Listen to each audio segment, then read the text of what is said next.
Hello and welcome to the AVForums podcast for Monday the 13th of May. And joining me in this edition, Steve Withers. It just slipped out. Kaz Harlow. That up there, that's the Endgame. And Ed Selley. I'm glad you asked that, because I wanted to take this time to explain my evil plan.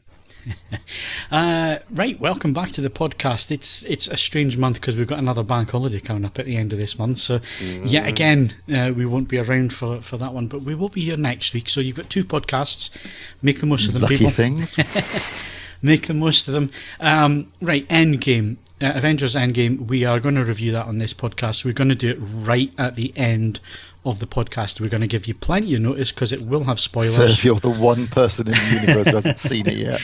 Yeah, but we'll give you plenty of warning. You can leave us at that point if you don't want to stay around for the review of that. So that's at the end of the podcast. Right, so it seems a shame we're getting into the really good weather now and we're sat inside recording a podcast on a Sunday night, as you do. So what have you been up to, Steve? Let's hope, fingers crossed, you've done something exciting. Have I? Not really, to be honest. Okay. Have you gone outside? Yes. Oh, okay. Well, yeah, hang on. You mean just outside the front door, or right? Well, left? yeah. Okay, let's The start. vicinity of the house. Let's start at the beginning. Have you left the house? I've gone into the garden. Right. Well, it's something. And You're I've gone not to the Boo Rad. shops. You're not Boo Radley yet. No. And I've been to the shops, and I went to the cinema, obviously. Otherwise, though, no, I haven't done much, to be honest. Okay. Unfortunately, I've been doing for another publication an article on 3D films.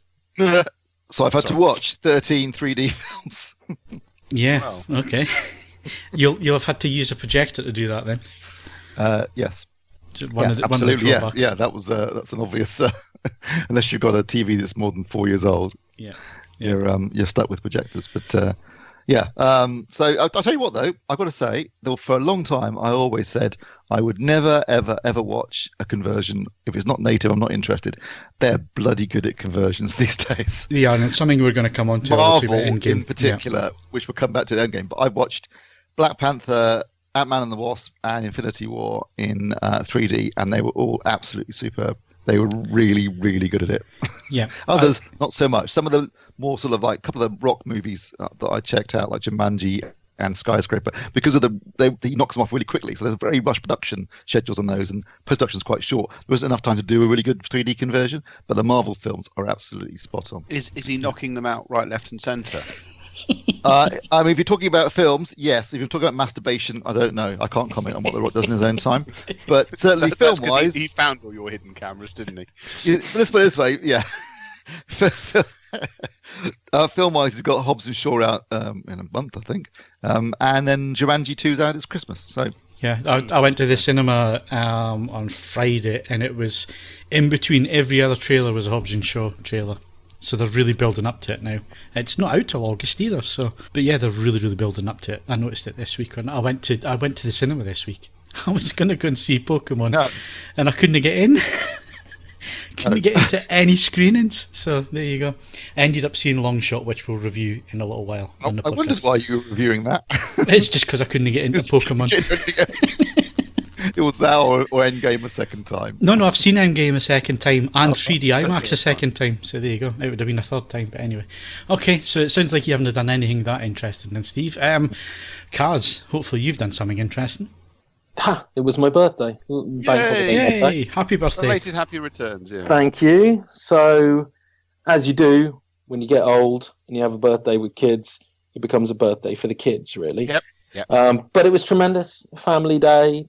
Played lots of games. Kids are old enough for Junior Monopoly, and I forgot how much I used to enjoy taking over the world and Monopoly.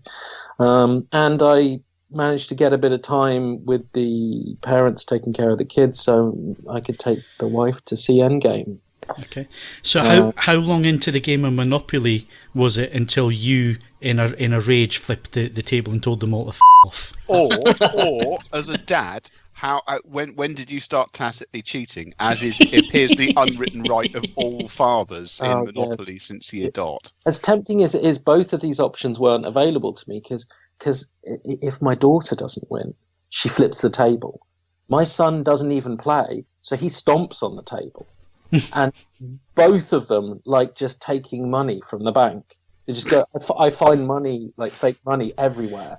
To be fair, that is modern banking. Yeah, I mean, you're lucky that. So there's not much room for adults to prevail in this. The best bet is to team up with one of them each. But yeah, it was great fun. I played bridge with my parents. Haven't played that since I was a kid. Good God, you were rocking it, weren't you? Happy 75th birthday, Kaz. You joke, but I mean, like, these are the little things, aren't they? Actually, I haven't played a game of bridge for like 20 years. Because you need 4 people to play it, and I've got quite a small family. So you haven't got 4 friends. 4 of us together to play. I haven't got 4 friends who play bridge, but I mean, in the family. I've got 1 friend. No, I've got you, I suppose, now that plays bridge. That's it. Don't look towards me for any increase in those numbers. I have no idea what you're talking about. It's a card game. Yeah. Okay. Have you heard of Whist? Well, anyway, it's a suit-based, point-based card game. Sounds enthralling. Shit the bed. Okay, so Kaz, you haven't been doing anything interesting either. So it all lies on Ed, and I've got a funny feeling we're going to possibly you. Oh, it's never going to fall on me. So Ed, I have a feeling we're going to talk about cars for the next 8 minutes. No, not necessarily. Well, no, obviously I've been to Germany. We'll talk about that a bit later on. That was quite good. I've been doing lots of work for you and other people. Like Steve, I'm not going to see daylight much. But today I had today off and I went to, it's a stupid name for a truly outstanding event. It was the first Bicester Heritage Petrolicious driver get together. As I say, horrible name, but my word, most of the time I end up leaving classic car shows with a slight feeling of disappointment. I paid 15 quid to get in. The boy was free, and honest to God, the collection of stuff in the car park was probably worth 15 quid, let alone the actual stuff for the show. And what's more, it's the little things that, if you're listening to car show, so on and so forth, they'd really got some things down pat. It's a lovely space to have it. There's trees and greenery, and it's all sort of broken up rather than just a massive like death march of cars where you have to get from one end to the other. They had loads of friendly people. In case you don't know what Bicester Heritage is, it's the old airfield outbuildings of Bicester Airfield have been given over largely to specialist restoration companies, not mainly for cars, but there's other leather workers and things like that who do all sorts of other things as well. And all of those buildings were, showing off what they do at the same time. And then the food vendors, every single one of the food vendors actually was serving something that was recognisably food, and I would have probably quite happily eaten it. I had a proper wood-fired 12-inch margherita pizza, which I shared with the boy, for a tenner. It was absolutely every part of it was superbly done. Okay, I don't know whether they've got more of them planned, but I'm going back. Okay, so some of the highlights. For car people, there were Ferraris and Porsches coming out of every orifice. There was the Singer, the people who do very posh retro modern. They had their test mule there, which is a development car which they've been using since day one. Every single part that makes Singer has been tested on that car. Now, honestly, the outside of it looks like it had been stored underwater, but it is apparently about the nicest driving air-cooled 911 that there has ever been. So you have the double whammy of having a car which is amazing, and everyone else assumes that you put it together from bits you found in a skip, which, as far as the way that my brain is wired, I really quite like that. There was... I liked your photograph of the Ur Quattro. I love them. Absolutely love them. Two of those. The silver one that I took a photo of is owned by Audi and is not for sale, but there was a red one there inviting offers over £400,000, just in case you'd be squirreling it away. 2 D-types, load of C-types. There was an Aston Martin DB4 Zagato in the car park. That's the level that we're at now. And I don't know if you saw on the Facebook photo, I don't know if you noticed, Phil, there's a photo of a silk-cut Le Mans Jaguar. Did you notice it has a number plate? I didn't, because I haven't seen your face. I've only seen the ones you sent me on Messenger. I didn't see. There's a man who has successfully made a Jaguar XJR9 road legal. I can give you some edited highlights of how it is. He says it's quite scary and extremely loud. Yeah, that's my type of car, like that. So, so it was absolutely brilliant. If you live in that neck of the woods, I mean, I'm going for the next one, definitely. And it was a genuinely excellent day out. And do you know what? The hallmark of any event like that, the hallmark you can count as a success, is that there were women and children there, and very few of them looked like they wanted to end it all by throwing themselves under a car. And that has to be count for something. Yeah, I've got to say the level of car shows has climbed over the last few years. The years that I've been doing them, it's the standard has gotten better and better, especially like the catering side of things and so on. You know, the first few I went to years ago, you were lucky if you got one of those greasy spoon burgers. Yeah. For 15 donkey quid, burgers. Yeah. So the standard has improved a hell of a lot, and of course, some of the cars that you see nowadays are cars that we grew up with, Ed, or certainly close to that era.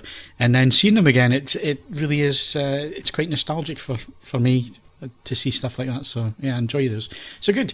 Well, I've followed your trend, so I've actually done some car shows this weekend, and today I went and spent some time with family up in Beadnell, which is up in Northumbria. Lovely place right on the coast. Weather has been amazing up here. I don't know what it's been like down your way. It's been really nice today. So I'm actually burnt to bits. My face is bright red at the minute. Yes, Scotsman. Scotsman exposed to sunlight. Shocker. Yeah, well, I haven't started drinking yet. We see the thing is, we went for a walk along the beach. So before that, I'd put some sunscreen on, but on my arms and the back of my neck and stuff. Went for a walk along the beach, and of course it was breezy, so I didn't feel myself burning, and my face is just bright red, absolutely bright red at the minute. So yeah, luckily enough, I'm indoors for the next few days, so that's fine. I shall recover. So anyway, that's what we've been all up to. Before we move on, competition time.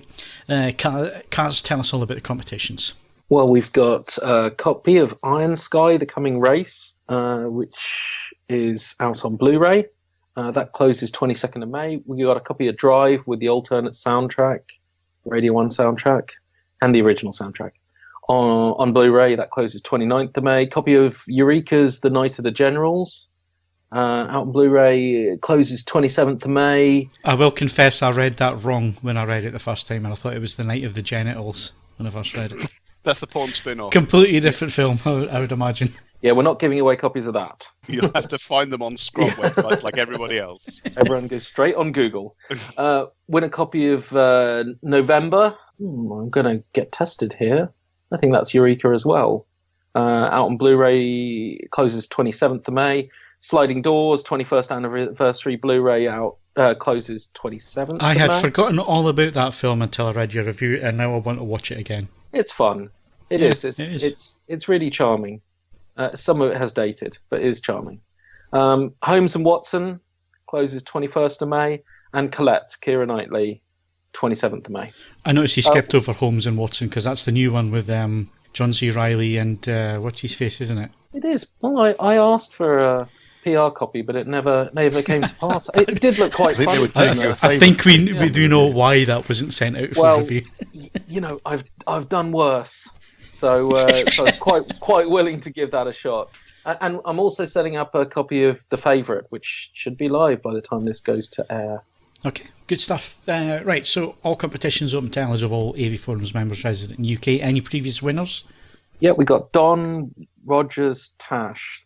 He won all of Criterion's March titles on Blu-ray and was very chuffed to get those, yeah. And Russ64 got a copy of Prospect, which I strongly recommend to all of those who didn't win to get anyway, on Blu-ray. Okay. So he's just ahead of the game.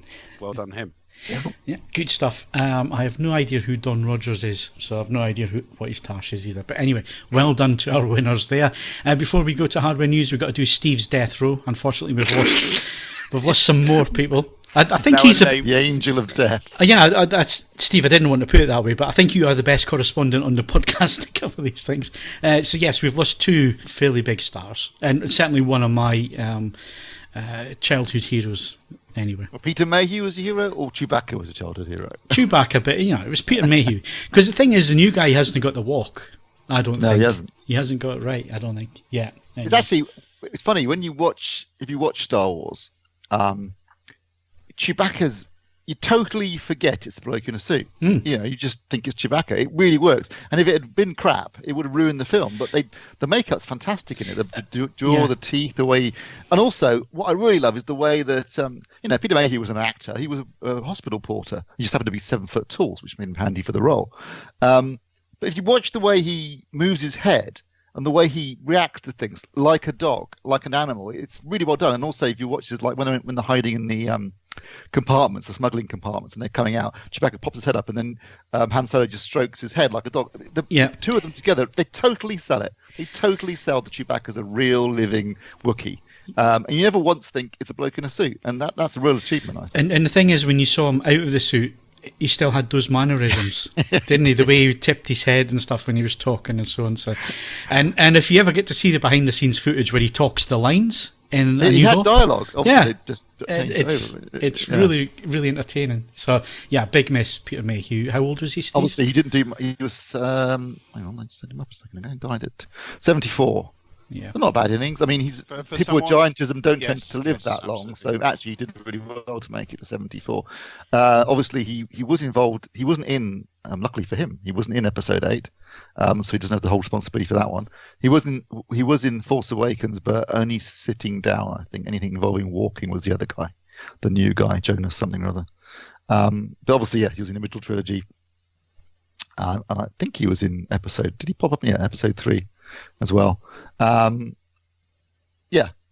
Peter Mayhew forever. He'll be Chewbacca. I've got my Star Wars poster in front of me right now, and it's like playing Deadpool. If I look at it now and seeing who else is still alive on the poster. There was a really touching photograph. I don't know if you saw it, Stephen. It was using the old Hasbro figures, and it was obviously those who'd crossed over to the other side and those who are still alive. And it was really just poignantly done. It was photographed from behind, with those still here looking over, and those no longer with us on the other side. And it was just a really well put together photograph, and I found it really quite touching to see it.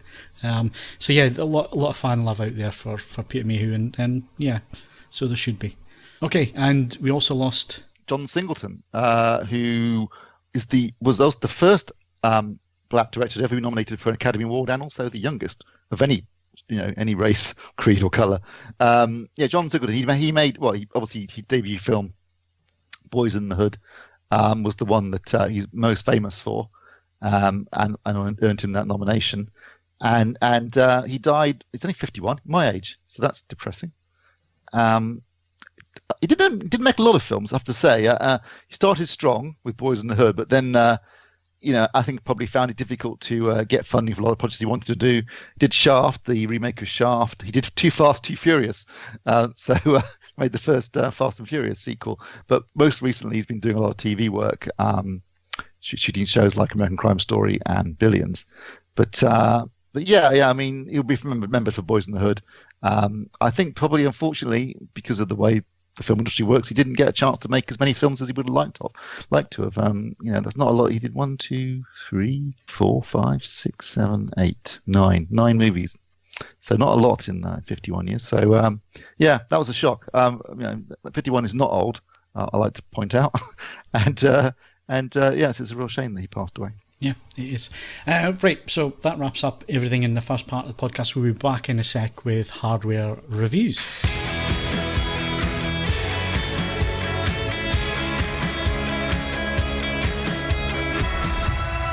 Okay, so we're going to do hardware reviews first, and then we're going to go over to Ed, because Ed has been out of the country.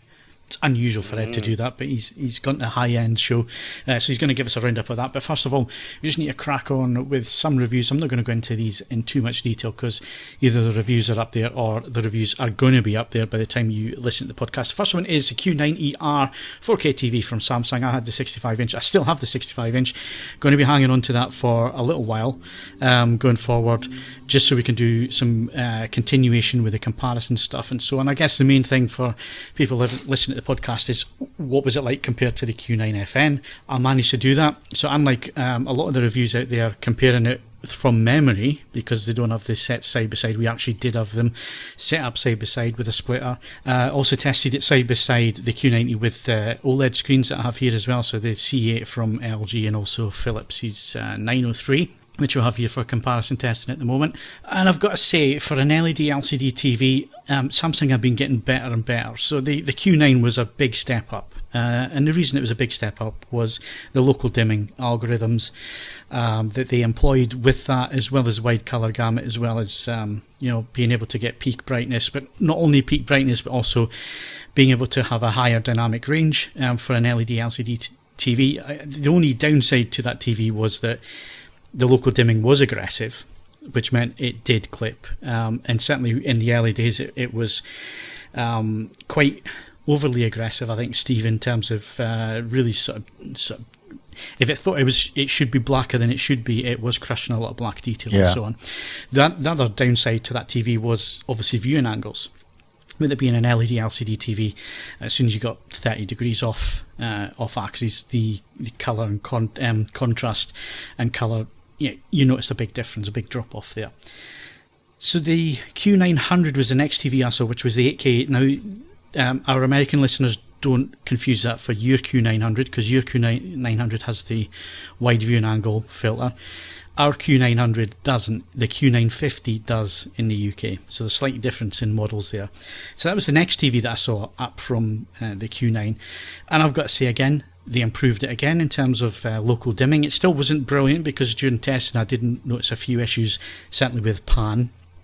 Another test disc that I was using where it was still doing strange things with the algorithm, and obviously it has to learn as it goes on. And the Q900 was the first TV to have the AI processing on board. And I have to say, really impressed with that TV. Fed it back to Samsung. They sent out firmware which corrected the issues. Really solid TV, 8K TV there.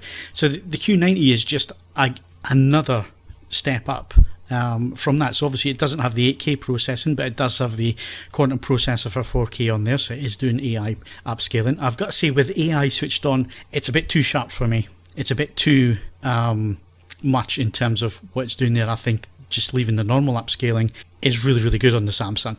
I think the AI, it just adds a little bit too much edge enhancement for me personally, and obviously using it with test patterns and so on. But I've got to say, the processing on board is really impressive. What really has impressed me with this TV is not only the viewing angles, which are excellent, OLED-like almost in terms of viewing angles, and without blooming. However, it's not all perfect. There's no such thing as a perfect TV. So those are the really good side of things. Where it struggles a little bit is where it's trying to combat blooming. I don't know if you had the same issues, Steve, as I did, but I found that when you put a really bright, small object on screen, it closed down the brightness. And it was doing that to combat the blooming. And what you got was like say you put a 2% window or a 5% window up, it actually vignetted round the edges of that object, because obviously it knew it was a block and it was trying not to bloom round the edges.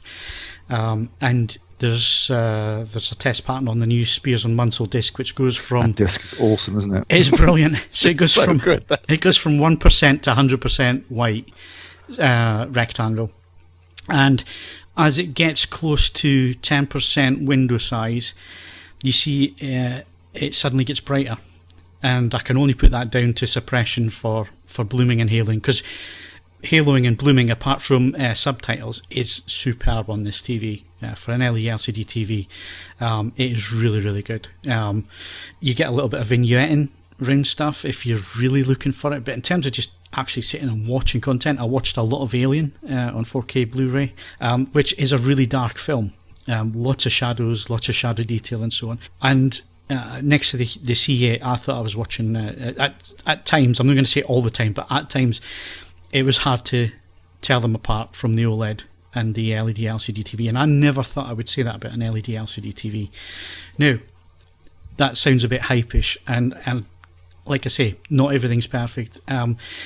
Contrast's a little bit off, and I noticed that from the Q9 to the Q90, and what they're doing there is obviously the wide angle filter is having some impact on that, because it did on Sony's TVs when they did the similar type of thing, but it's not as bad as the Sony.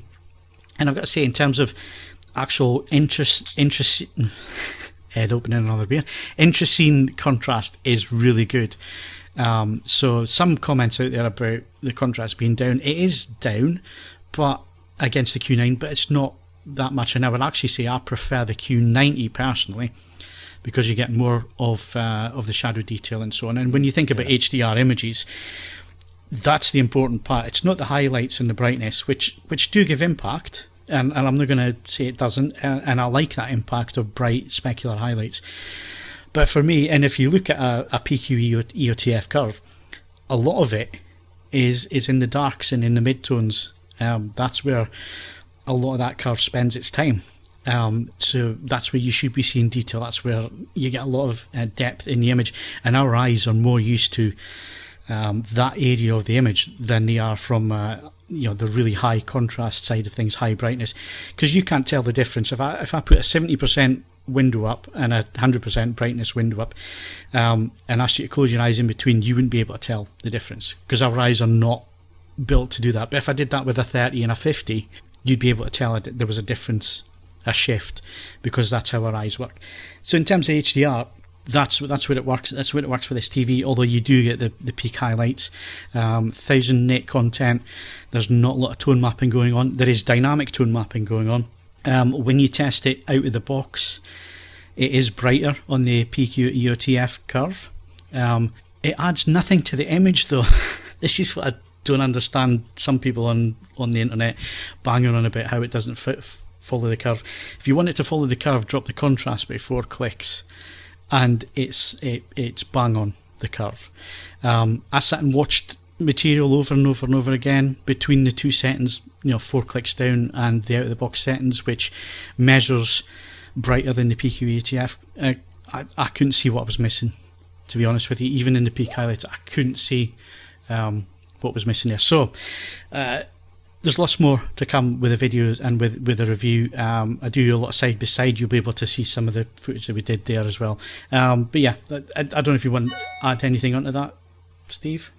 No, I think you covered it well, Phil. It is a definite. There's been incremental increases in performance from Samsung's LCDs over the last 3 or 4 years, but they've been more than just incremental. They've been quite big improvements in performance from the 90 to the 900 to the 9 to the 900 to the 90, and now the 950 if you want in the UK at least. If you're looking at 8K with the wider viewing angles, but yeah, I mean, I think the local dimming has always been good on Samsung TVs. It remains so.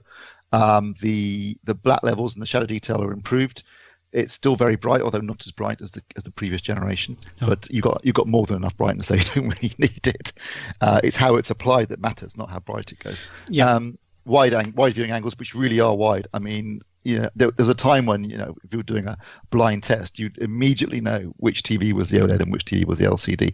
I think you might struggle now in a blind test to know which one was immediately different to the other without more testing. But before, you walk into a room and just by being off axis, you think, well, that's obviously the LCD. Yeah. But now I don't think you could. So that's amazing. The black filter, certainly when you're sat directly in front of the TV, it's like a black hole. It just absorbs light, although I think you were talking about light from the side being an issue. It's in the video as well. I've done some side-by-side with the screen switched off opposite the window here so people can see what it looks like there. And you can tell it is suppressing a lot more on the new TV.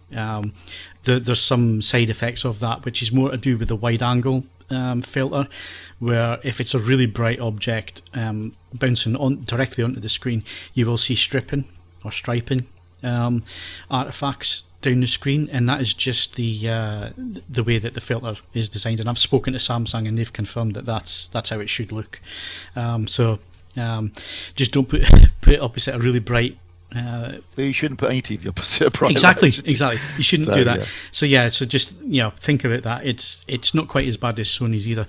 And just one last thing, because there's been a lot of talk about the HDR side of things, and when I measured it measured the way it did, where it was brighter. But and speaking to Samsung, they have their own dynamic tone mapping, which when I spoke to Samsung and asked them to explain it a little bit more while I was reviewing the TV. It's very difficult to measure that, because when you're measuring a test pattern, you're only getting one part of that measurement. If it was actual content where it's reading a histogram, it's gonna handle that completely differently. Yeah. So again, you're not getting the full story just by taking measurements, which I think is interesting as well, and something that we need to bear in mind. Don't take a chart as being the be all and end all, and we've always said that. The charts are one thing, but you've got to add that in with everything else. So anyway, I said I wasn't going to take too much time off more than I should have. Point out that picture quality side-wise, sound quality is good. It's got a really good smart platform, comprehensive set of apps. Yeah, absolutely. It's nice looking telly. As an all-round package, it's a strong entry. It's got one problem really, no Dolby Vision. Yeah, it's the same problem LG have got from the other perspective. They've got HDR10 plus. Yeah. They're going to lose sales to the manufacturers that are doing both on their TVs. That's my opinion. Yeah, and the other thing for me is price as well. I still think is a little bit toppy when it comes price wise. When you're putting it up against the competition out there, OLED competition, it can appear to be a little bit expensive. So, but of course, a lot of our members wait till later in the year anyway. They're clued Give up. it a few months and it'll be dropping in price anyway. Exactly. Yeah. So I said I wasn't going to spend too much time on this one, so we'll wrap it up there.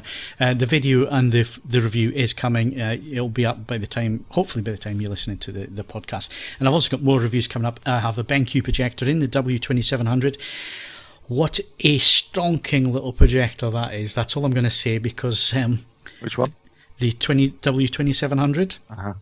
Which is the new one, which is the one that comes out of the box with the calibration report and stuff. I've got the 5700 at the moment. So it's an absolutely stonking little projector. Measure it. Unfortunately, it's broken. So I'm waiting. Drop it? No, I didn't drop it, but somebody has dropped it in the past, and it keeps cutting the bulb out. So it's running for a few minutes and so on, and then it's just cutting out completely. Right. So the fan's still running and the colour wheel's still running, but the bulb's gone. But anyway, should have a new one this week, so that should be with me this week. So they're really quite impressive, those projectors. I've got to say what they've done and some of the tone map and stuff that they've introduced. DCI P3 colour coverage is it's almost exactly spot on. Yeah, you can hear the little filter going in and out. You can. Yeah. Path. So it's try and work out what silent mode is for, right? Or how it works, or what it's doing. Is that a challenge? Is it? Yeah, seriously, it makes the projector quieter, but I'm like, well, it is quieter, but then what's it doing that it's not normally doing? What's it doing not doing that it normally does? And why does the image look more? The pixels look larger. So I think it's got something to do with the way the 4K, because it's not native 4K, is it? No, it's a new chip from Texas Instruments, but it's still doing the full flash. And so I don't know if that's got silent mode's got something to do with that, but it's a strange mode. It's like it makes it quieter. So I was like, what the hell is that for? I'll have a look at that as well. And the next TV is the XG95. I've also got a LG C9 on the way, so lots of TVs coming. Oh, I've got a Sharp TV coming. I haven't seen a Sharp TV in years. I've got a 60-inch turning up as well, and another few Samsung TVs as well to come through. So I think I've got the Q85 and the Q70 on the. I think you've seen the Q70, haven't you, Steve? I have, so got that coming as well. Yeah. Okay, so that's what's coming up, and that's a quick roundup of the Q90. So Steve, you've been looking at subwoofers. We were going to do one per week, but bank holidays have gotten in the way, and they've been published anyway. I've done one already because I did the Fine. Yeah. So. Why not just give us a quick roundup of the other two then? Yeah, so I did the Fine in the previous podcast. I was impressed with that. It's a ported sub. It's about 599 quid, I believe. And I thought it was cracking value and really good. I also reviewed the REL HT1205, which I've done the 10 before, the 1003. So this is the 12-inch driver, sealed. And I thought this was really good too. I think this is a fantastic sub. Rel know what they're doing. Let's be honest about it. It's part of their home theatre range, hence the HT, and it's designed to be used in home theatre. So it hasn't got the high pass filter that they have on their subs that they normally make that are used or quite often intend to be used within a stereo system as well as being in a home cinema. This is dedicated just for home cinema, so the inputs on the back are pretty minimal. Basically, it's stereo and LFE. But it's got 500 watts of Class D amplification in it. It's got a 12-inch carbon glass driver, and it's a fantastic sub. It goes deep, as deep as it can, and it's responsive and it's nimble and it's quite I won't say subtle exactly. Subtle's not the word, but it's certainly responsive. And I thought it was a well-made, nice looking. It's got a big glossy panel on the top. So it's basically a matte black box with a cloth grill at the front, but there's this big glossy top plate with rail written on it. So I think in a dedicated home cinema, you want to put something over that because it's quite reflective. But other than that, it's a well-designed and thought-out subwoofer. And you can get it for $699 for that one. But I believe Rel are currently including the wireless adapter in that price. So that's about 100 quid's worth. So it brings it around about the same price as the Fine if you take that into account. It's a really good sub. So two very competitively priced and very good subs there. If that's your, if you're on a budget. It's amazing what you can get actually for 500 quid in terms of subwoofers these days. I mean, they really do perform well, and they can be competitively priced. However, if you've got more money and you've got around about 1,300 quid, then the SVS SB 3000 is an absolutely awesome piece of kit. Aside from the metal grille, which I hate, I know it's an acquired taste. Some people love it. I think it's an absolute eyesore. But apart from the metal grille, it's brilliant. It's got their brand new high excursion driver, which they spent a lot of time developing, and it really works. It shifts some serious air. I mean, it's a sealed sub with a 13-inch driver, and it goes very deep, and it's really powerful, really controlled. And unlike, I think Ed's commented on some previous SVS subs, they've got a bit more subtle in their old age than they would have been in the past, I think. And this is another example of a sub that's powerful but controlled. They describe it as being like an iron fist in a velvet glove, which sounds slightly uncomfortable, but that's not a bad description of it. It's got an 800 watt Class D amp in it. It can go up to 2,500 watts in terms of peaks, and it's got their Bluetooth remote app, which is really good because it basically means you can sit in the sweet spot and do all the controlling and setting up from there, rather than having to sort of lean over and fiddle around with controls upside down on the back of the sub. There's practically nothing on the back of the sub actually. There's they're like a little LED. And they control the intelligent. They call it the intelligent control interface, but basically it's some LED lights and a couple of little buttons. But you don't need to touch that. You can do it all from the app. And I think that's a fantastic idea because if you can just sit there at the sweet spot and do everything you need to do from that point, it's so much easier. And there's quite a few little, you can muck around with parameter curves, that sort of stuff. So there's a bit of tweaking you can do with it as well. So if that's your thing, you're going to enjoy that. I think it's a cracking piece of kit. SVS, they've been doing really, really good subs for years. And this is just another. So they've got the SB 4000, so the SB and PB and PC 4000 range, which is the really big ones. This kind of is intended to be a bit more of a more it's got a slightly more reasonable sized footprint for UK homes, because I did review the PB 4000. It's the size of a chest freezer, so you need some serious space for that. But this is designed to have a more realistic footprint that people could use in smaller rooms, but still have plenty of power and go deep, and it does. So from that point of view, job done on their part. Excellent, good stuff. So those reviews are up on the site if you want more information on the stuff that Steve's looked at. And that's not going to be the end of it either. We'll keep coming back to subwoofers as the year goes on, as new stuff is released. And I know there was a lot of requests in there for a BK sub review. We'll see what we can do on that one. We have asked them in the past and haven't had any reply, but we will ask them again because I know there was a lot of interest on the forums, and we'll see if we can get that one in and benchmark it against what Steve's already listened to. So moving on, Ed's been looking at some really interesting headphones. When I read the PR on this, I wanted to see if it was true or not, because I have had a demonstration of something very similar that Sony introduced at CES this year, where they put little microphones into your ears and measure your ear canal and so on and how you hear, and then adapt the headphones to that. This is something very, very similar, but is actually on the market. It's called Nuraphone. So tell us more about it, Ed. Yeah, it is a Bluetooth. And it has to be said, it's predominantly a Bluetooth product. You can use it wired if you pay additional money for an analog connector cable, but it's mainly set up to work over a wireless connection. And maddeningly, because of the nature of the patents, I am still frustratingly in the dark about some of the processes that it is performing, because you do not mark any of your responses to what it does. It simply pops, clicks and whirs, says that's your profile, and away you go. And it's only actually I have uploaded the review. I may have to amend it because it was frustrating me so much that I got the boyfriend of the lady who I go to her cafe for a cup of coffee on most days. I roped him in. So I made he first of all he listened to it with my profile. Then we wiped them and we ran it through again. And whatever it's doing, it's not a case of they're just taking a massive PR gamble and it's doing nothing, and it does the same thing each time. It does seem to be adapting to people's to people's different basic responses, however involuntary.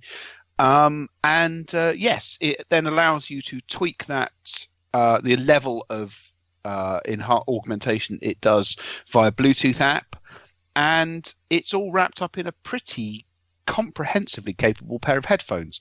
I don't want to go into that much more detail because it's mostly in the reviews. It's going to live or die on whether you like the way that they sit on and in your ears.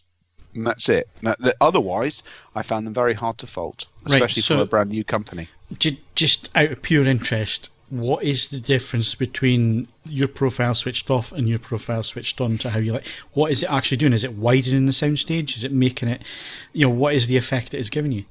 I have found it's not an easy thing to measure. I believe it is definitely responding to me now being nearly 40 and ever so slightly augmenting the top end to compensate for standard levels of roll-off that I will be experiencing by this point in my existence.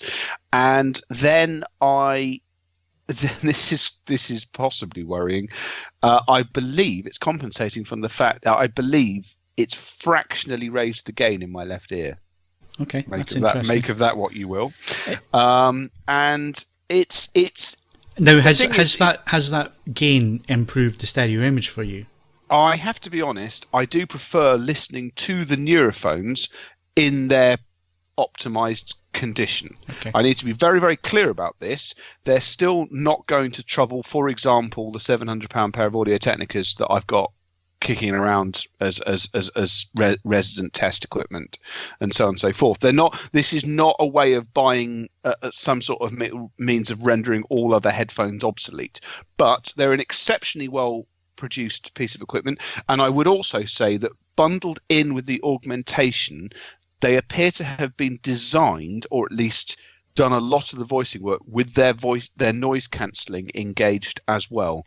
The effect on tonality from the noise cancelling is pretty much non-existent, and that is genuinely unusual. Pretty much only Bose & Wilkins and Sennheiser have done that before for me. Okay. So they were impressive. I hope you enjoy the review. And as I say, if I have a moment, I will augment it to state that I've now tested the review pair on another human being with clean earbuds. I'm pains to stress. And it clearly is doing different things for two different people. So whatever it's doing, it is adaptive, even though you don't respond to it. Excellent. Good stuff. I've already read the review, but it's really interesting stuff. And I do believe that this type of thing is going to, like Dirac and Odyssey and everything else that we get on AV equipment at the minute, I see this type of thing being the future for headphones. I think it's definitely heading that way, because like you say, not everybody hears the same, and Nope. and as you get older, your hearing does diminish. Whether you like it or not, it's going to happen. So this type of equipment that does this type of thing, it's going to become more and more popular, and I'm really interested in that kind of thing. So yeah, review will be up soon. So to finish off hardware stuff, high-end Munich show, I'm going to go 1 year, Ed, because it sounds interesting, but it sounds like it's you had to run around, basically. It's and 2 days. No, 2 days. And there are rooms I didn't go into. They simply just weren't pertinent to either you guys or any of the other people that I do any work for.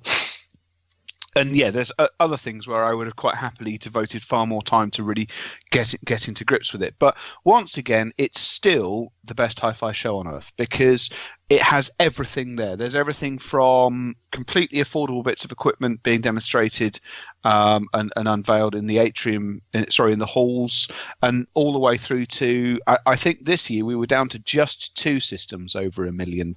So austerity is clearly kicking in.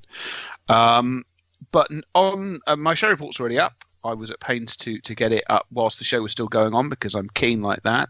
There's some interesting stuff. I mean, if we're talking things that are of loose relevance to real people, the new name Muso clearly just looked at all the feedback from customers and gone, well, people seem to think that it looks a bit like a soundbar, so all right, we're going to have to fit the we're going to have to make it actually behave a bit more like a soundbar if you want it to. So it's got HDMI ARC, it's got cast. Compared to the ones that Steve looks at, which cost £11.50, it can't cope with that. It's over £1,000. But I have a sneaking suspicion it's going to be a fearsomely good product. And then there were other bits and bobs. The new Arcam integrated looks very, very capable for the money. It wasn't running very much. Now, I don't want to read into that. I think it's an early prototype. I don't think it's in a position to be critically judged. So that's by the by. Chord Electronics are extremely busy. The new Vertair turntable, it does look a bit like something that Batman would own, but it's everything about it is a root and branch reevaluation of what a turntable needs to work. And I was really impressed with that.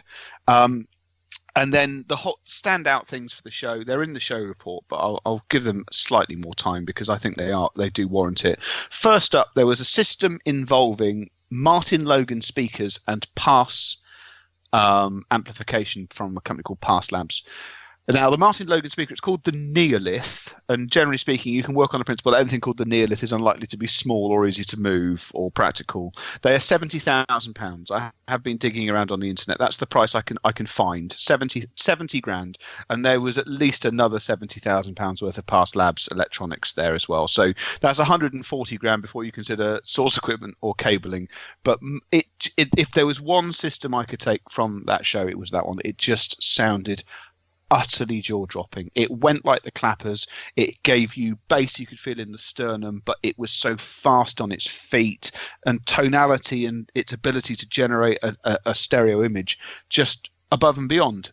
And then also in the show report, Wilson Benesch. Now, we don't hear much from Wilson Benesch, mainly because, choosing my words carefully, Wilson Benesch do not consider critical review desperately important to anything that they do, so they just ignore us. They're a company based in Sheffield. They make speakers and turntables and things out of carbon fibre. They've been making things out of carbon fibre for longer than many race car teams have been making things out of carbon fibre. And they've released they haven't released it yet. They showed no fanfare. They didn't tell anyone it was there. Was no official press release or anything like that. They've released a turntable called the GMT1. And this is, you're going to laugh when I say this, this is the Bugatti Chiron of the turntable world, because every single part of it appears to have been developed by obsessive compulsives with an unlimited budget. So there's a standard argument about whether belt drive or direct drive is better for record players. They've gone with neither. It's got an electromagnetic pulse drive system. And if you stare down under the platter, as I say in the piece, it honestly looks like the inside of the Large Hadron Collider or some other piece of terrifying scientific equipment. The entire chassis has a computer-controlled servo-assisted system that keeps it completely level. So, and I need to stress that it was a man from Wilson Benesch that did this because I didn't go anywhere near this. If you press down on one side of it, it has a think for a moment, and then you can hear it whir, and there's a puff of air, and it just brings itself back up to perfectly level again. And then the tone arm. The tone arm, first of all, you can choose different actual tone arm wands in different masses. They're all supplied with the turntable in a flight case, and they're optimized to your cartridges in terms of their resonance and weight properties. Phil, I'm only just getting started. As well as that, now there's one measurement for record players. You'll see I occasionally reference it in reviews. It's called VTA, vertical tracking angle. And it's ensuring that the tone arm is completely flat, viewed from the side. So the records, the stylus cantilever is placed perfectly in the groove, and no angle is applied after that point. So it sits completely flat. Now, in the past, we've seen some companies quite pleased that there are a few quite high-end arms where you can adjust this whilst the arm is running to get it pretty accurate. This turntable doesn't do pretty accurate. It has a fully remote-controlled VTA assistance, which is accurate to 2 microns, which is the thickness of a red blood cell. Yeah. I mean, I don't know about you. I forever listen to records going, shit, I need another 4 microns there. But as I say, in terms of utter attention to detail, there was nothing else at the show like it. It's just one of those moments of just they've done it because they can. Needless to say, price at the moment is unknown. But if you're thinking it's going to be in any way I suggest that you stop right now. That's a few $100,000 at least. It's going to be extraordinary, and I'm still delighted that stuff like that exists. So there's a space for it. So platter speed is what, 33, 45, 78, and black hole. Yes. Well, look, they call the drive system Omega Drive. And, as I say, it was glorious. At the very least, there were some products there wearing telephone number price tags where the engineering simply didn't walk the walk. You see, the thing is, right, there's probably shit. It's still going to pop and crackle if you put a record on and all the rest of it. If you put a dirty record on it, yeah, it's going to act like it's like getting from A to B. You could go in a Mondeo or you could go in a Ferrari LaFerrari. And what I love about this kind of stuff is not the snake oil, but the engineering, like you say. Mm. And obviously, somebody has sat and thought about that. And like you say, they've had unlimited budget to do it as well. And I just love that kind of thing. I really do. It is ridiculous. Otherwise, the show was extremely good. Attendance was good. Cynical thing, Munich is the same as any other hi-fi show in the world. If it rains, and it was, more people turn up. I mean, amazingly, the Germans have persuaded women and children to go to a hi-fi show. I don't understand how that works, but it somehow does. There was actually, I've just been mentioning Bugatti. There was a Bugatti Chiron. I've taken some photos of it as well in one of the atriums. And I have to say, once again, car manufacturers showing us hi-fi manufacturers were just doing it wrong. Bugatti Chiron, I think the standard price is 1.4 million or something along those lines. Yeah. Is it? Yeah, that's basic model. Well, this one was painted matte black and had the chrome taken off. So in other words, it had simpler paint and no chrome on it, for which Bugatti was charging an extra 220,000 euros. Yeah, why not? And if you don't get into that, if you own that car and you don't get into it and go, I'm the Batman, every time you turn it on, you have completely failed in life. That is why people buy it. Yeah, just to do that. There is a video on YouTube done by one of the YouTubers. I think it might have been Mr. JWW, where he actually goes to Bugatti and sits down and specs a car. And it just completely shows you how the other half live. It's a fascinating video, so if you ever get the chance to watch it, hunt it out. It's really, if that's your thing, it's really quite fascinating. Because you watching that video helps him pay for that car. Yeah. Well, there's that as well. And just to be clear, obviously at the bottom of my show report is an object called a Strom tank. I do have the contact details for the Strom tank man. So if all of you write in and you honestly want me to have a look at the Strom tank, it'll probably have to wait until I have my own house again. Strom tank. The only problem is the Strom tank isn't. I did ask, do you do a version with UK main sockets? And he turned around and goes, no, your plugs are big and ugly. So so I'll need to improvise and overcome on that. But I think it would be worth it simply for the first ever UK review of the Strom tank. Okay, good stuff. So there you go. No, it was great. Enjoy the show. Any questions? I am trying to answer questions in the show report thread. There was enormous amounts of other stuff there, so if obviously this is edited highlights, ask. I probably took a photo of it and I'll probably be able to find it for you if there's something you specifically want any feedback on. Excellent. Okay, so that wraps up Hardware for this week. We'll be back in a sec with movie reviews.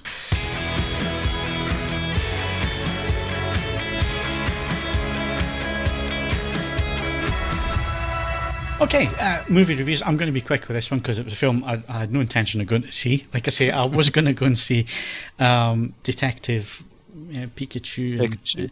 And I misjudged it because I turned up at the Metro Centre, went on my mobile, which I normally do, look at the show times and then try and book a seat. And the show time was like 20 minutes from when I got there, so I tried to get into that one and it wouldn't let me do it with my unlimited or my limitless. And then the next screening was another 10 minutes after that. I tried to get into that, it was fully booked. And then the one after that was 2 hours later, and I wasn't going to hang around the Metro Centre for another 2 hours. So I ended up going to see Longshot, which I thoroughly enjoyed, and I thought I didn't think I was going to enjoy it, because then after the first 10 minutes I was almost about to walk out. It didn't grab me at all, but the more it went on, the more you got to know about the characters. It's Charlize Theron, it's Seth Rogen. You can tell that this was written in the time of Trump as being president, so obviously a lot of things that happen within the film that are surreal. And is she the president? No, she's not. No. She is the Secretary of State. And they met when they were kids and then never saw each other again until they went to a party where Boyz II Men, and they're big Boyz II Men fans. There's a lot of nostalgia in here, 90s nostalgia and that kind of thing.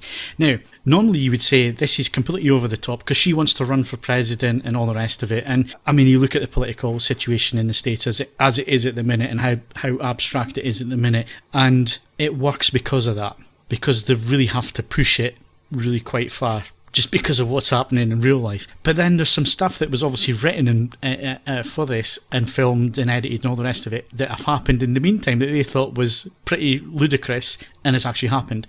And one of the things is that the president in this film was an actor who had a TV show where he played the president, and he was elected on the back of that. And that was one of the jokes in the film. Well, that just happened in Ukraine. Yeah, Ukraine, yeah. Ukraine. Comedian who played the president on TV has just been elected. It's just been so what was set up as a joke has actually happened in real life. It just shows you how surreal politics is at the minute.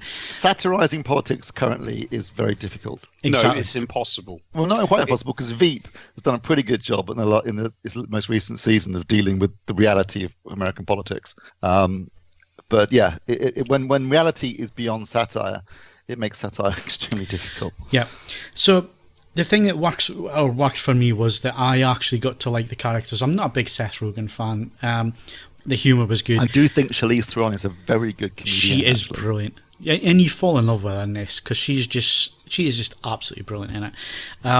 There's been a lot of negativity around it, a lot of negative reviews, because I think a lot of it doesn't sit well with the American reviewers because of obviously what's going on in the country anyway. There still seems to be this real... They don't want a woman as a president. And you can tell that. You can tell that just by...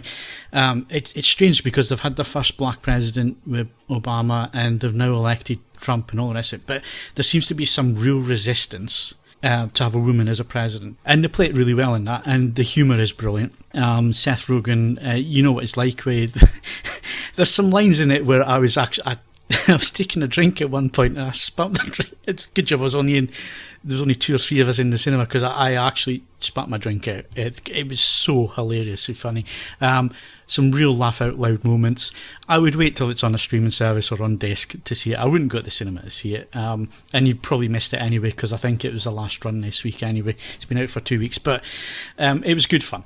And I enjoyed it. And I thought after 10 minutes I was going to walk out, and actually I ended up enjoying it because I think Charlize Theron, I fell in love with her in this. She was absolutely spot on. Are you suggesting that when she only has one arm and a shaved head in Fury Road, she's just not that lovely?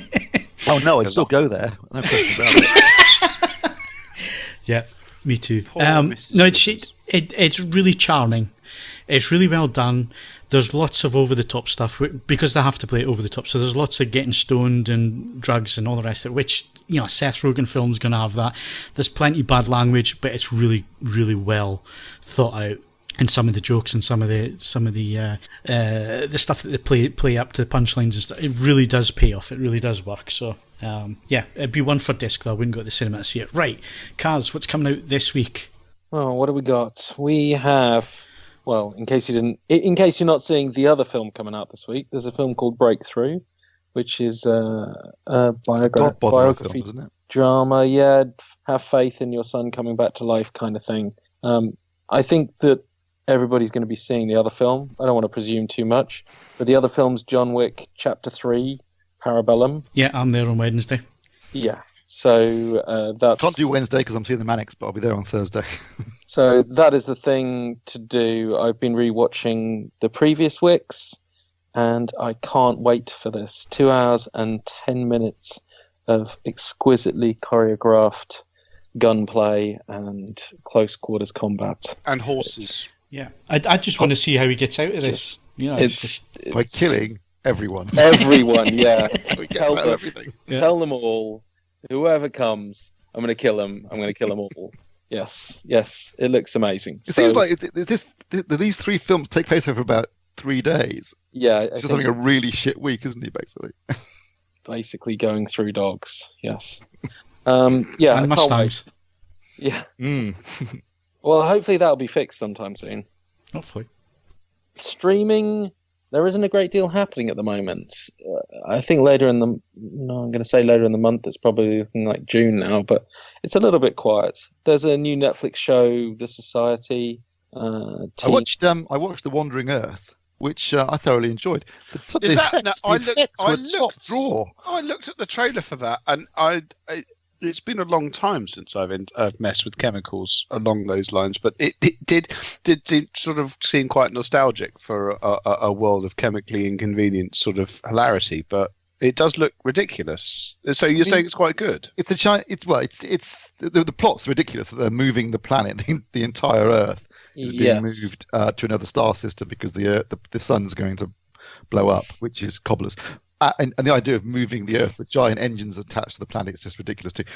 But what impressed me was it's a Chinese film. It's actually it's the 3rd most successful film of the year globally after Endgame and Captain Marvel. The Wandering Earth made 700 million in China. But what impressed me was the effects are as good as any Hollywood movie. The production design and the effects are absolutely top draw. You can tell it's the guy who directed it. I think it's only his 3rd film. He needs to take some lessons in editing. There's quite a few sequences where there's no tension, although there should be, but it's just because it's not very well edited and the music's not very good. And some of the plot points don't make a lot of it doesn't make a lot of sense. But yeah, certainly it looks and sounds great on Netflix because it's in Dolby Vision and Dolby Atmos. And I was quite impressed with the quality of what they can deliver in China. Yeah, I have need to work on the screenplay and the acting a bit now. I have to say, I actually enjoyed it. Well, I enjoyed it more once I found the Dolby Atmos original language dub. Yes, because it was comedy at the beginning. The English, isn't it? So you need to find the Mandarin Dolby Atmos soundtrack. Really bad dubbing to begin with, but it got really bad feedback on the forums. And I felt like I'd watched a different film. No, I thought it was fun. It's ludicrous, obviously. Yeah. It's Chinese made, so there's a certain clearly a Chinese bias, and it's got some slightly iffy politics. But I just thought it looked and sounded really good. And in the end of the day, we're home cinema fans. So the quality of the film doesn't matter as long as it's really loud. Well, I don't know. It's the genre as well, isn't it? I mean, I like sci-fi. But yeah, I like sci-fi, and it's kind of sci-fi / disaster movie, isn't it? Yeah, and it's as good as it's certainly effects-wise. It's as good as anything you get from Roland Emmerich. So I suppose I can't get on my high horse because I watched Snowpiercer last night. That's a great film. Snowpiercer is great. What are you talking about? That's a classic. Yes. I don't know. I mean, I too have had quite challenging train journeys in my life, but to be fair, I didn't turn it off and I watched it all the way through, which is normally a hallmark of it not being. It's just. I'm sorry for you, but it's just f***ing odd. I mean, really preposterously. It's a social allegory on a train, isn't it? Where one end is the rich and one end is the poor, and there's Tilda Swinton right at the front. Speaking of Tilda Swinton, I did watch Suspiria. Why does Amazon hide its 4K content? Oh, that really annoys me. It drives me up the wall. Yeah. That I don't know stuff's available in 4K because I can't, because I don't make it. You have to basically go looking. You've got to double check everything to find out if it's in 4K. The Expanse is in 4K. That drove me nuts because I didn't know about it until I watched halfway through the 3rd season. Anyway, the film was quite good, I thought, actually. Strange, but I'd say more coherent than the film it's remaking. Good soundtrack. I like the Tom York score. Tom York score is really good, and Tilda Swinton is great playing 3 different roles, one of which is an old man, and she's totally believable in the part. So, It's worth checking out. It's a weird film, but it's worth checking out. Good stuff. Don't forget, we've got Avengers Endgame coming up, people. We'll tell you when that's going to happen. And obviously, I have to remind these people as well on the podcast to hurry it up a little bit because we're burning into time. Kaz, disc-wise, what have we got coming up 4K and Blu-ray? Sure. Okay, Blu-rays. We got Bumblebee, Colette. Brilliant, buy it. Special edition of... Yeah, you said that after Colette. I thought you were being a bit quicker than I thought you were going to be. Special edition of Drive, which isn't special, but the movie is amazing. Sliding Doors, Curfew Season 1, for anyone who tried to avoid it on Sky, it's coming to disc. A couple of Arrow releases, Yakuza Law and Annihilators, She-Devil on Wheels. Third Window Films, Blue Spring. Victoria Series 1 to 3, presumably for the release of Season 3. And Mary Riley, John Malkovich and Julia Roberts, I think.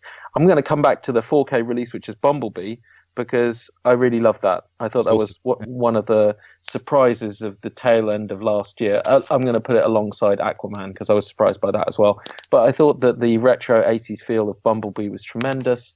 Haley Steinfeld, I'm going to say that is her name? Steinfeld, yeah, that's right. Yeah, it was great in the lead. Really, really feel good, PG, Transformers, Back to Basics, Generation 1. Disc looks and sounds phenomenal. And along with Spider-Man Into Spider-Verse, another one I could sit down and watch with the family. I thought it was a great release. And for anyone who's fed up with Michael Bay, don't be put off by this, because he's got nothing to do with it. Not Michael Bay. He's got nothing to do with it. I think he's a producer like on it, but it's nothing to do with him. It's directed by the guy that made Kubo and the Two Strings, and it's really, really good. And it looks fantastic too. The 4K disc is awesome and sounds fantastic. Right, so that's a disc and stuff. Right, we're going to go Avengers Endgame spoilers. If you do not want to if you're the continue, one person that's been to the cinema in the last 2 now is the time to leave us. Thank you very much for listening. We'll see you again next week.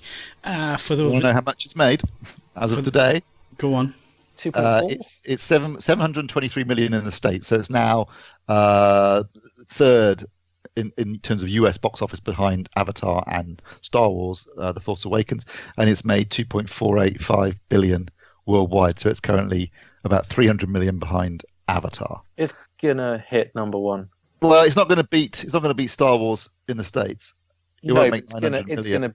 I don't know if it's going to be Avatar. It's going to be close. It might. 300 million. It's only been out a couple of weeks. Yeah, but everyone's seen it, and now there's competition turning up at the box office. It's going to trail off fast. Well, people are seeing it twice, 3 times. I mean, it's. You say that I've been twice, and I'm not what I would describe as an MCU fan, and I've been twice to see it.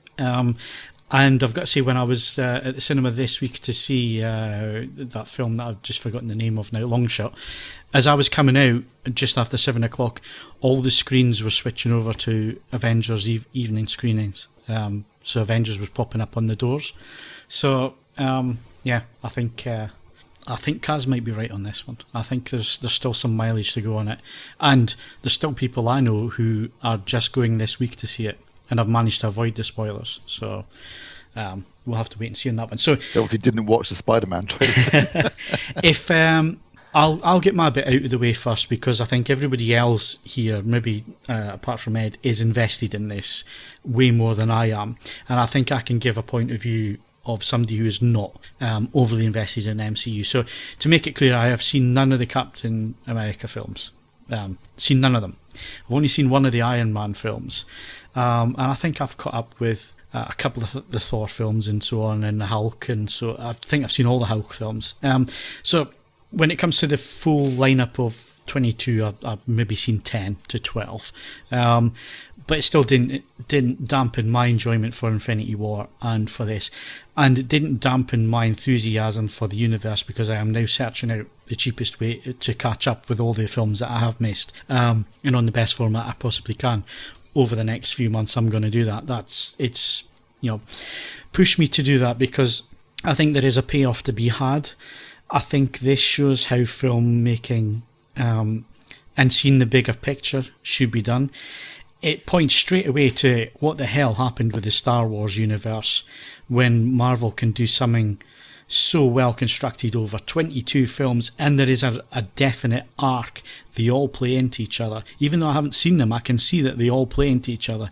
They've all been coming towards this point, and it's been so well put together. And you know, they have sat down at the beginning of this and said, this is the end goal. How are we going to do it? How do we get there? They've had one person in charge, I understand, to oversee the whole thing. And I've got to say, it's one of the best payoffs I've ever seen in the cinema. And like I say, I'm not that invested. I went to see it twice. The 3D, the IMAX presentation, the film, the emotional aspect of the film, I blubbed at the end, like everybody else in this. I've never sat in a cinema that was packed out with everybody crying. That's never happened to me, personally. Strange experience. And seeing it on the opening week was a great experience to have as well. So I loved it. And I'm not somebody that's invested in the MCU like a lot of other people are, which I guess the payoffs are even bigger than what I got. But I still got enjoyment, and technically it was brilliant. Absolutely brilliant. That's all I've got to say on it. So over to the rest of you guys. All right, fanboys go next. Okay, let me be clear about this. I think the fanboy should go next because I'm also not that invested in it, and I suspect that my opinion is slightly contrary because I don't think it's as good as the first part. No, I agree. No, I think I would agree with that as well. Infinity War is absolutely brilliant. It's just Infinity War is perfection. Yeah. This had Peter Jackson syndrome at the end. Yep. And the pacing was all wrong in the middle as well. It had a flabby middle for me. And the other thing, we are now, I suppose we're in full spoiler mode. I'm impressed, Phil, that you managed to do most of your stuff without actually any you could have said that 2 weeks ago, Phil.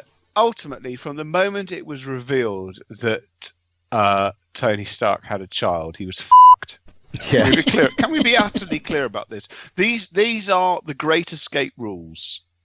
If you say you were a concert pianist before the war, you're going to have your fucking hands blown off. If you were a professional footballer, you're going to lose the use of your legs. In this context, you've got a child, and it's not obviously Hawkeye has also managed to successfully procreate, but his arc with his children, as set up right at the beginning, is a little bit different. He was doomed. It was signposted in glowing neon. Which, I mean, it didn't annoy me, so to speak, but it doesn't exactly make it particularly secretive. And I can't be the only person, although possibly the only person here, that watched the end bit with Captain America on his bench, and it just felt like sort of Forrest Gump meets that dreadful Mel Gibson time travel film. Yeah, and it's interesting you say that because their concept of time travel and all the movies they mention and they say, oh, Back to the Future was bullshit and all the rest of it. And I found that kind of, yeah, but you're just slagging off all these other movies, but your version of time travel, it can also be held up as doesn't make a lick of making sense. any sense as well. So yeah. I don't want to come across complete. I agree with you that there are some elements of it are simply magnificent, and I would say I found probably one of the more surprisingly emotive moments, considering I actually don't give that much of a shit about either actor or actress or their characters, was the little hoedown between Scarlett Johansson and Jeremy Renner over who gets to hurl themselves off a cliff. I thought that actually had a reasonable amount of emotive grunt to it, and I have to say, I'm very, very glad that they unpacked Paul Rudd, because without him, I mean, don't get me wrong, there is still a lightness of touch that allows any person in the MCU to have comedic moments. But I thought that Paul Rudd was quite well used in that context, and I did quite enjoy that. I mean, as you know, I do not make frequent trips to cinema, and I do not regret the decision to go. But I honestly, I mean, Infinity Wars, the most extraordinary achievement of that was how much it got done, and yet it still didn't manage to feel that rushed or confused. Yeah. As you say, pacing for this one went slow at certain points, and then once everyone is successfully resurrected, hurrah, it's like we have to make sure that they're all seen in some way, shape or form. And that felt that just felt unnecessary, disjointed. It was Paul Greengrass on speed in terms of the ability to just like mess about with it. But nonetheless, I don't for a second regret going. But I went to watch the first one at Cinema 2 on one of my rare trips to the cinema, and that genuinely blew me away. And this one, I think this one was enjoyable, but meh. Before the fans come in, I think this one was always on a hiding to nothing, to be honest with you, because it had so much to do and so many loose ends to tie up as well. But what I was saying in terms of over all of the movies, that I have the utmost respect for that, because I think we'll never see that type of thing again, ever. No. And my only other gripe was that how the hell does an electric car sound like a V8? Well, you can make it sound like anything you like. You just need some speakers in the back of it, don't you? That was one bit that took me right out of the film. I think it's an e-tron, it's an electric car. It can't sound like that. I was actually more intrigued by that, because many other companies and organisations clearly seem to, as you might expect, be suffering from the sudden removal of half of their workforce at random. But Audi were pushing on in their own imitable way, still churning out high quality product despite the complete sudden dematerialization of half of their workforce. I mean, obviously they are Germans, nothing is impossible, but that seemed a bit incongruous, if I'm honest. Right, okay, I think we've said our bit. There's lots of other things that I'm going to pick up on, hopefully, before we wrap up the conversation. A few plot holes and so on. But who do we go to? I think they should fight it out, Ed, for who goes next. Kaz can go. All right, there you go. Kaz, you have permission to talk. Tremendous. I mean, it, as you've already said, 22 movies building up to this. I don't think we'll see anything like it again.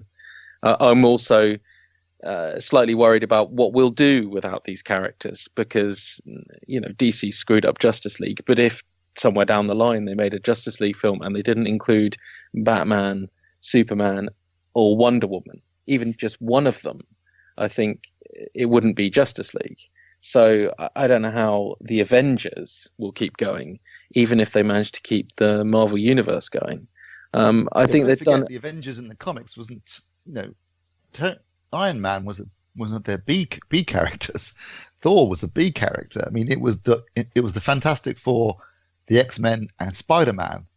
They were the A characters. Depends which Avengers. The Avengers, which is why they're the ones that were sold off initially. The Avengers they adapted the film out of was the Ultimate Avengers, and that was Iron Man, Thor, Captain America, and Hulk. And they adapted it from the comic, where the first. Yeah, but my point is, if they'd been doing this from scratch without having flogged the rights to Fantastic Four and X-Men to Fox and Spider-Man to Sony, I'm betting that we'd have had an Avengers movie very differently cast. Sure, yeah. And now that they've got Fantastic Four and X-Men back, they can do that. Maybe. I still think these are tremendous characters. Yeah, they are. No, I'm not knocking the characters. I think it's going to be tough to set up a universe that doesn't include Iron Man, Captain America. I think they're recast them. Yeah, but that doesn't work for me either. But anyway, look, I think it was a tremendous build up to this point. Well, you say that, Kaz, but we had 3 different Hulks in this build up to this one, didn't we? Sure. Yeah, we hadn't actually killed them. Yeah, and sure. And how did that really work out? I mean, only they've even in the they did like a 2021 film summary that you could watch before this, like a trailer, and they re-edited the Hulk footage to use Ruffalo's Hulk. So I mean, how does it really work out for continuity? They really want it to be continuous. I don't think they really want to recast Rhodey. Yeah, I know. Well, that's another thing. But I genuinely think that it would be reboot central if they started going down that line. Although the multiverse, it gives them opportunities. So that's my big problem with the film, is that they relied on time travel to fix the problem they'd written themselves into in Infinity War. Yeah, I'll go with that. Which causes no end of issues. Sure. When you consider that Thanos and his entire army goes into the future, so he's never around to do the snap in the first place. And then, I mean, having said it's nothing like Back to the Future, the sequence that was essentially Back to the Future. Yeah, they didn't do Back to the Future Part 2. was I felt perhaps a low blow, but maybe I'm not the target. I mean, they made a big point of Captain America going back and putting all the stones back where they got them from before they'd been missed.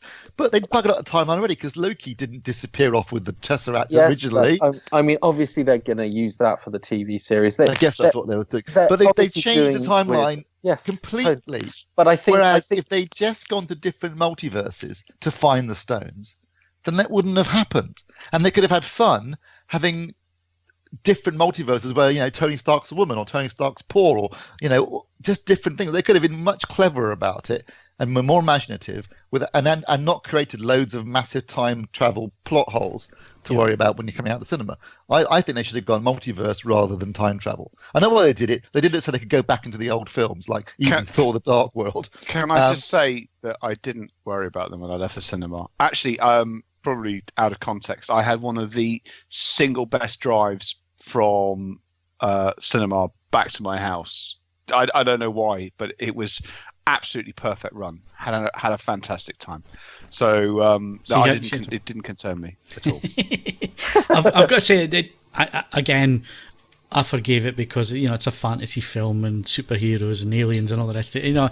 And time travel, you're always going to have paradoxes with time travel. Nobody's done a perfect explanation of time travel and all the rest of it. And it's one of these MacGuffins that gets you out of it. It gets you moving forward and keep things going. So I forgive it that.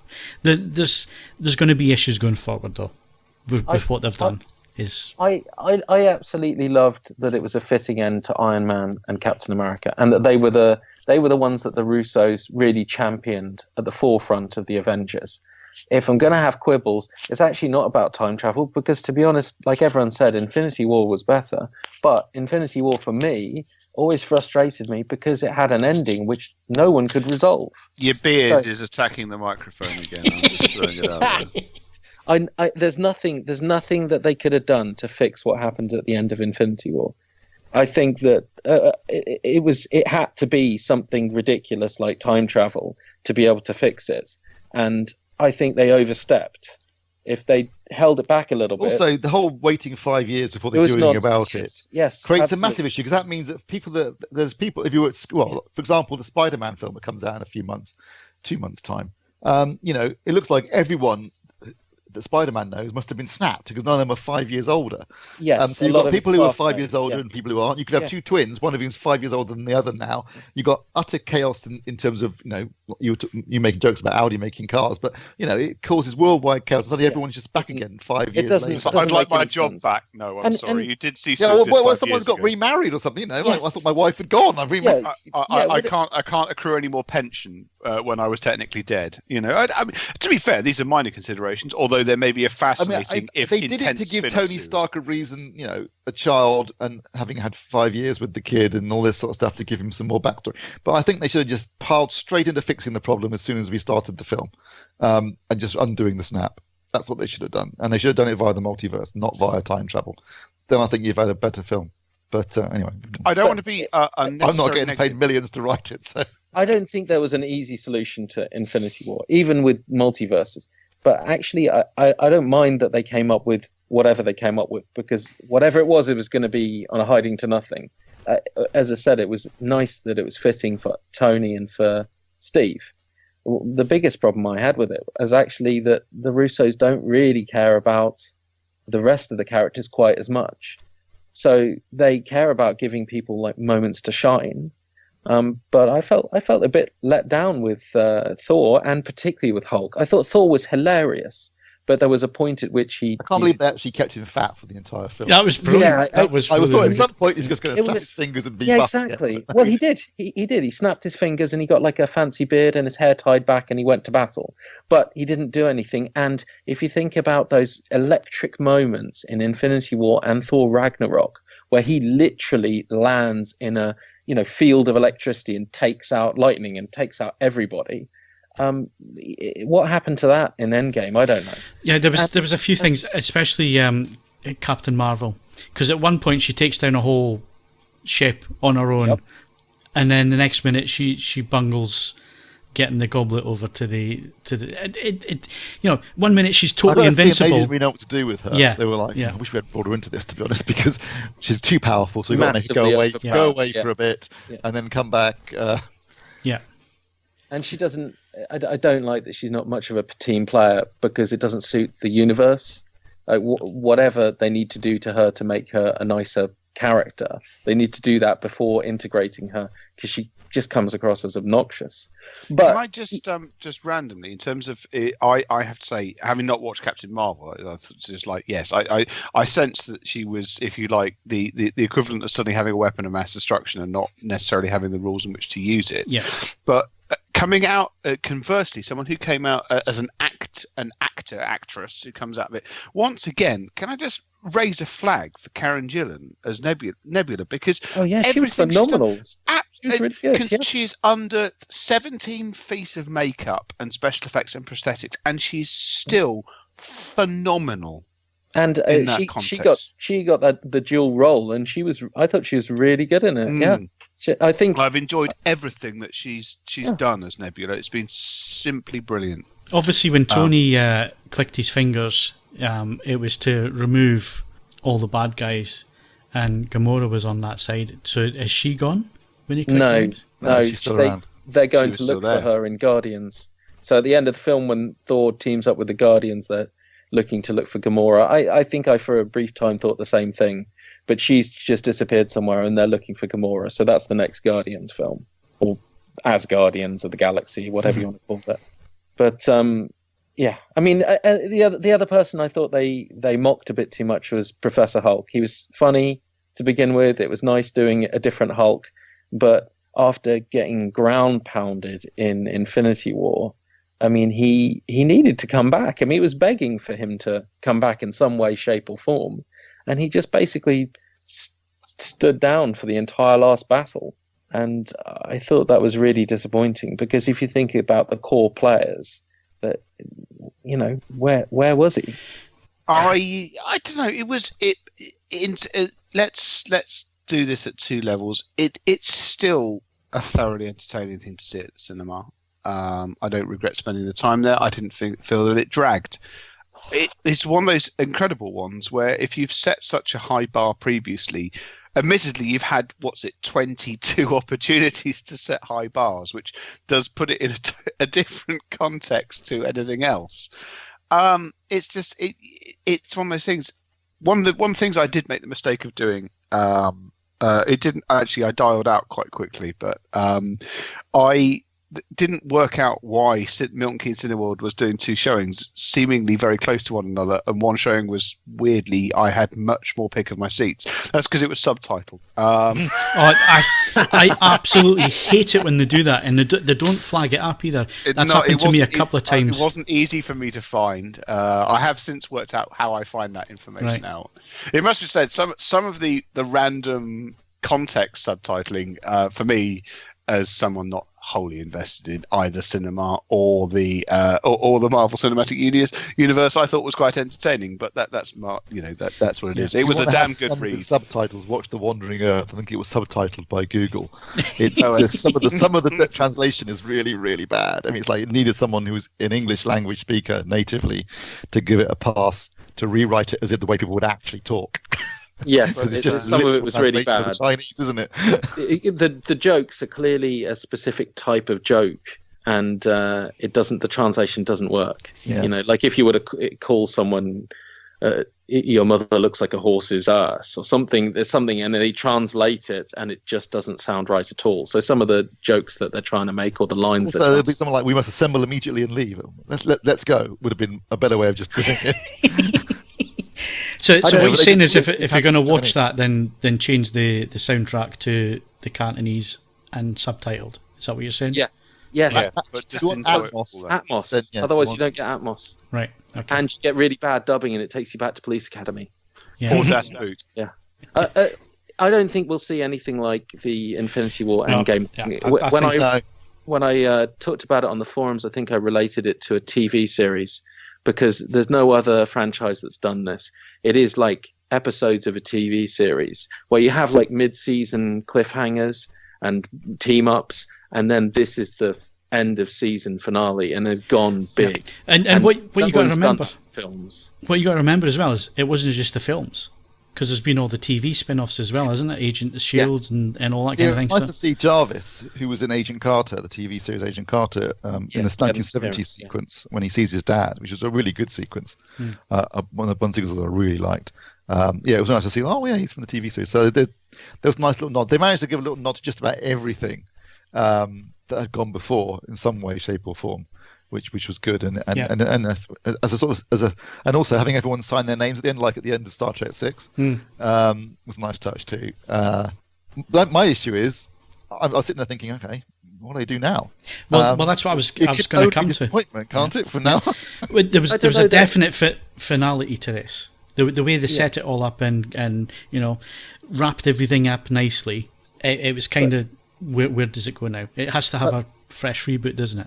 I don't think there'll be a the fresh Guardians reboot. of the Galaxy stuff looked that looked to have obviously contextual things. The thing is, with that many characters and other bits and bobs to be done, the thing is, you don't have to have an obvious spin-off as a start point for that. So I'm not terribly concerned. I suspect that the greatest money-making machine of the last 20 years has got some ideas about how to continue being the greatest money-making machine.